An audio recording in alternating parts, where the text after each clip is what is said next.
আমি চৌধুরী পরিবারের মেয়ে, এইটা আমাদের বংশের রেওয়াজ। তো এইগুলো আমাকে আগে বলবা না? আরে, তুমি উত্তেজিত হয়ে যাচ্ছ কেন? জানো, একটু কুল কুল।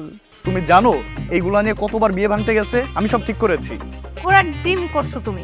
তুমি কি করছো মনে করছো আমি জানি না? মুখের ভিতরে তো সারাক্ষণ রুমাল গুজে বসেছিলা। আর তুমি যে এত কিপটে, এটা তো আমার জানা ছিল না। তোমরা যে এত নাটকবাজ আমার জানা ছিল না। আচ্ছা আচ্ছা, ঠিক আছে, যা হয়েছে হয়েছে, এবার একটু একটু কুল হও। দেখো, তোমার টাকা মানে আমার টাকা, আমার টাকা মানে আমার টাকা। আরে সেটা তো বুঝি। এই, এবার কি দেখো? দুলা ভাই, যা দেখার দেখে ফেলেছি। ধুর।